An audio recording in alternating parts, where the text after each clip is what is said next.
कि जो भी टारगेट सेट किए जाते हैं और अगर आप उन टारगेट्स को मीट नहीं कर पा रहे हो, फिर से प्लानिंग करोगे, फिर से जो है देखोगे कि काम में अब कमी नहीं होनी चाहिए, अब हम, बट फिर भी अगर टारगेट्स मीट नहीं हुए तो उसके बाद फिर से टारगेट सेट करूंगा, फिर मैं उस डिफरेंस को करेक्ट करने के लिए करेक्टिव मेजर्स लूंगा, देन फिर से टारगेट सेट करूंगा, तो मैं ऐसे इंप्रूव करता रहूंगा। तो जय श्री श्याम बच्चों, as I earlier promise to you that controlling, staffing और डायरेक्टिंग की कंसिस्टेंटली क्विक रिवीजन वीडियोस आएंगी। ये जो वीडियोस आ रही हैं क्विक रिवीजन वीडियोस, इसके अंदर आपको ऑलरेडी जो आपने टॉपिक्स पढ़े हुए हैं वही बच्चे इन वीडियोस को देखेंगे। क्विक रिवीजन वीडियोस है, यहाँ पर मैं फटाफट टॉपिक्स के अंदर जो इंपॉर्टेंट टॉपिक्स हैं एज पर सीबीएसई में डिस्कस कर रहा हूँ। आइए आज हम बात कर लेते हैं कंट्रोलिंग की, और कंट्रोलिंग के अंदर देखते हैं कि कौन से इंपॉर्टेंट टॉपिक्स हैं और उन टॉपिक्स को फटाफट से समझने की कोशिश करते हैं, ध्यान से देखेंगे। सो कंट्रोलिंग बेसिकली होता क्या है? कंट्रोलिंग इज बेसिकली बेटा किसी भी ऑर्गेनाइजेशन में ना हर लेवल पर जो वर्किंग हो रही है उसको लेकर टारगेट सेट किए जाते हैं। चाहे मैं प्रोडक्शन की बात करूं, चाहे मैं मार्केटिंग की बात करूं, मार्केटिंग में रेवेन्यूज के टारगेट सेट किए जाते हैं हर महीने के, हर क्वार्टर के, ईयरली बेसिस पर। और प्रोडक्शन डिपार्टमेंट में भी हर मंथ के टारगेट सेट किए जाते हैं, हर दिन के टारगेट सेट किए जाते हैं कि इतनी यूनिट्स का प्रोडक्शन होना चाहिए। होता क्या है कि जो भी टारगेट सेट किए जाते हैं और अगर आप उन टारगेट्स को मीट नहीं कर पा रहे हो, टारगेट्स आपने सेट किए, मान लो किसी प्रोडक्शन यूनिट ने टारगेट सेट किया है किसी भी एक्स वाई जेड प्रोडक्ट का 1 लाख यूनिट्स का, बट एक्चुअल परफॉर्मेंस आई है 80,000। ठीक है, 1 लाख यूनिट्स बनानी थी, सेट स्टैंडर्ड था, टारगेट सेट किया था, बट एक्चुअल में परफॉर्मेंस कितनी आई? 80,000 यूनिट्स आपने बनाकर तैयार करी है। सो बेसिकली डेविएशन कितना है? 20,000 का। 20,000 का यहाँ पर डिफरेंस है। मैं टारगेट 1 लाख का सेट करता हूँ, 80,000 यूनिट्स मैंने बनाकर रेडी करी है 1 महीने के अंदर। तो उन डेविएशंस को आइडेंटिफाई करना, उन डिफरेंस को एनालाइज करना कि बेसिकली हमसे क्या कमी हो गई। क्या रॉ मटेरियल टाइम पर नहीं आया? क्या कोई वर्कर ऐसा काम कर रहा था जिसको नॉलेज नहीं थी, नौ से किया था, जिसकी वजह से उसमें काम में गड़बड़ हो रही थी? या कहीं वेस्टेज ऑफ रिसोर्सेज तो नहीं है? या वर्कर्स टाइम वेस्ट तो नहीं कर रहे? काम पे उनका कितना ध्यान है, कितनी प्रोडक्टिविटी है उनकी?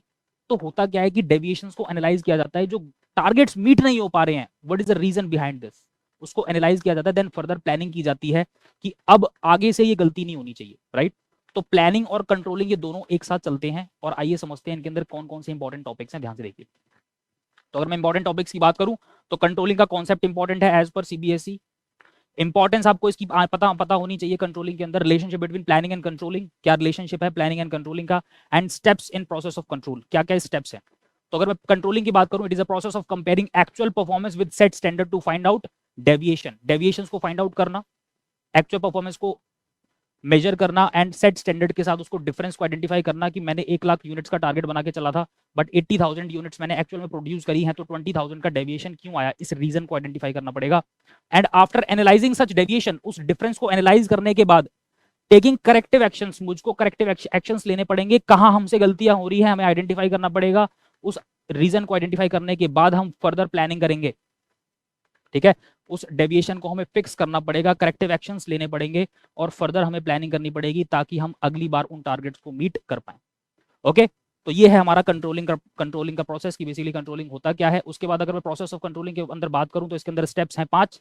सबसे पहले मैं टारगेट्स को सेट करता हूं, हर लेवल पर जो वर्किंग हो रही है उसको, उसके लिए टारगेट सेट किए जाते हैं। चाहे वो मार्केटिंग की बात है, मार्केटिंग में मान लो कि 10 लाख का टारगेट सेट किया गया 1 महीने का, बट मार्केटिंग के अंदर जो है 10 लाख का टारगेट मीट नहीं कर पा रहे हैं। मार्केटिंग के जो इंप्लॉइज हैं, मार्केटिंग के अंदर जो सेल्स पर्सन जो काम कर रहे हैं, वो 10 लाख का टारगेट मीट नहीं कर पा रहे हैं, 8 लाख का टारगेट मीट कर पा रहे हैं। So basically what is the reason behind this, वो टारगेट्स को क्यों मीट नहीं कर पा रहे हैं, क्या रीजन है, उसको आइडेंटिफाई करना, उस पर काम करना, उस डेविएशन को आइडेंटिफाई करना, देन उस पर काम करना। तो टारगेट सेट करना, उसके बाद है एक्चुअल परफॉर्मेंस को मेजर करना। ठीक है, एक्चुअल परफॉर्मेंस कितनी है, जैसे मैं प्रोडक्शन की बात कर रहा था तो वहां पर 80,000 की यूनिट्स, 80,000 यूनिट्स मैंने बनाकर रेडी करी थी, राइट? तो एक्चुअल परफॉर्मेंस को फिर मैं कंपेयर करूंगा सेट स्टैंडर्ड के साथ, जो मैंने टारगेट सेट किए हैं उसके साथ मैं उसको कंपेयर करूंगा। कंपेयर करके मेरे को एक्चुअल डेविएशन पता चल पाएगा, डिफरेंस पता चल पाएगा, जैसा कि 20,000 यूनिट्स वहां पर निकल कर आई हैं प्रोडक्शन के अंदर। उसके बाद डेविएशन को एनालाइज करूंगा, एनालाइज करने के बाद मैं करेक्टिव एक्शंस लूंगा। मैं क्या करूंगा? करेक्टिव एक्शंस लूंगा, मैं देखूंगा कि बेसिकली क्या रीजन है इसके पीछे, राइट? उसके बाद अगर मैं एक एग्जांपल के थ्रू आपको चीजें समझाऊं तो देखो, जैसे कि यहाँ पे एक कैंडल मैन्युफैक्चरिंग यूनिट है जिसने प्रोडक्शन टारगेट 1 महीने का सेट किया है कि 1 लाख यूनिट्स बनाकर तैयार करनी है। ठीक है, ये इनका सेट स्टैंडर्ड है, ये इनका सेट टारगेट है। उसके बाद एक्चुअल परफॉर्मेंस की अगर मैं बात करूं तो देखा गया कि सिर्फ 80,000 यूनिट्स बनकर तैयार हुई हैं। डेविएशन कितना है? डेविएशन है 20,000 यूनिट्स का, 20,000 यूनिट्स कम रह गई, हमने प्रोड्यूस नहीं कर पाए हैं। अब इस रीजन को आइडेंटिफाई किया जाएगा, दैट इज एनालाइजिंग। ठीक है, इस रीजन को आइडेंटिफाई किया जाएगा, क्यों मैं 20,000 यूनिट्स कम प्रोड्यूस कर पाया हूं 1 महीने में, जब मैंने टारगेट 1 लाख का सेट किया था, तो क्यों 80,000 रह गई, कहीं वेस्टेज तो नहीं है? ठीक है, कहीं वेस्टेज तो नहीं, कहीं ऐसा तो नहीं कि जो रॉ मटेरियल जो रिसोर्सेज हमें चाहिए थे वो टाइमली मिले या नहीं मिले, राइट। अगर वो टाइमली नहीं मिले तो कोई बात नहीं, कोई दूसरा दूसरे के साथ कॉन्टेक्ट करो, किसी दूसरे डीलर के साथ कॉन्टेक्ट करो जहां से हम अच्छे सस्ते और टाइमली रॉ मटेरियल अवेलेबल हो पाए, राइट। सो बेसिकली इन रीजंस को आइडेंटिफाई किया जाता है, उसको एनालाइज किया जाता है, right. Then further corrective actions लिए जाते हैं। So what is the relationship behind planning and controlling, ध्यान से देखेंगे तो प्लानिंग और कंट्रोलिंग दोनों कैसे हैं, इंटरडिपेंडेंट है बेटा, ये दोनों एक दूसरे के ऊपर इंटरडिपेंडेंट है। फर्दर आप कंट्रोलिंग करते हो, देखो controlling provides input for planning, आप कंट्रोलिंग करते हो, आप एक्चुअल परफॉर्मेंस को सेट स्टैंडर्ड के साथ डिफरेंस आइडेंटिफाई करते हो, 20,000 यूनिट्स मेरी प्रोड्यूस नहीं हो पाई थी, अकॉर्डिंगली फिर आप फर्दर प्लानिंग करोगे। तो कंट्रोलिंग से क्या मिलता है, इनपुट मिलता है प्लानिंग के लिए, and planning provide input for the controlling, planning करोगे फर्दर फिर से टारगेट सेट करोगे, फिर से प्लानिंग करोगे, फिर से जो है देखोगे कि काम में अब कमी नहीं होनी चाहिए, अब हमने जो गलतियां थी, जो हमसे कमियां हुई थी, उन रीजन को हमने आइडेंटिफाई कर लिया है, अब उनको अच्छे से करना है, उसके लिए आप हर तरह का करेक्टिव मेजर लोगे, करेक्टिव तरीके से अब आगे करेक्टिव एक्शन लोगे और आगे मूव ऑन करोगे। बट फिर भी अगर टारगेट्स मीट नहीं हुए तो फिर दोबारा से आप क्या करोगे, चेक करोगे डेविएशंस को, देन फिर फर्दर प्लानिंग करोगे। तो ये जो प्रोसेस है ये कंटिन्यूअस प्रोसेस है, लगातार चलता है, ठीक है। In controlling deviations are find out and after the analysis of deviation reasons of deviation are identified, reason identify किए जाते हैं, क्यों डिफरेंस रह गया, thereafter future plans are made, फिर फर्दर प्लान सेट किए जाते हैं, टारगेट्स बनाए जाते हैं, right. So that is all about controlling.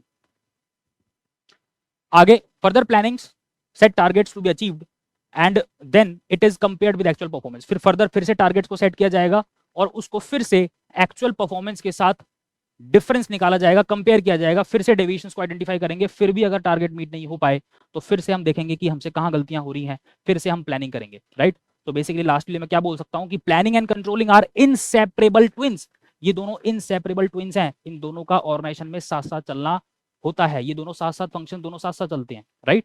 So planning करूंगा, उसके बाद फिर से टारगेट सेट करूंगा, सेट टारगेट्स को फिर से मैं एक्चुअल परफॉर्मेंस के साथ डेविएशन आइडेंटिफाई करूंगा, फिर से डिफरेंस आया, फिर मैं उस डिफरेंस को करेक्ट करने के लिए करेक्टिव मेजर्स लूंगा, देन फिर से टारगेट सेट करूंगा।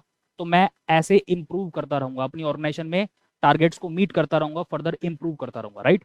सो ये था मेरी तरफ से इंपॉर्टेंट टॉपिक्स इसमें जो कंट्रोलिंग चैप्टर के अंदर। सो मेक श्योर आपको समझ में आया होगा।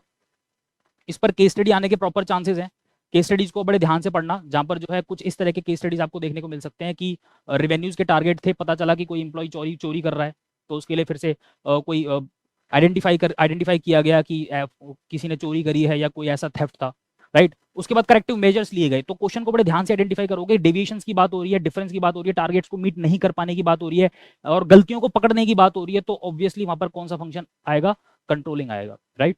सो चैप्टर बड़ा ही सिंपल है, आपको कुछ नहीं करना, पूरे चैप्टर का समराइज फॉर्म आपको समझ में आ गया होगा बेसिकली इसके अंदर क्या चीजें हैं, और चैनल के साथ जुड़े रहेंगे। थैंक यू सो मच, जय श्री श्याम।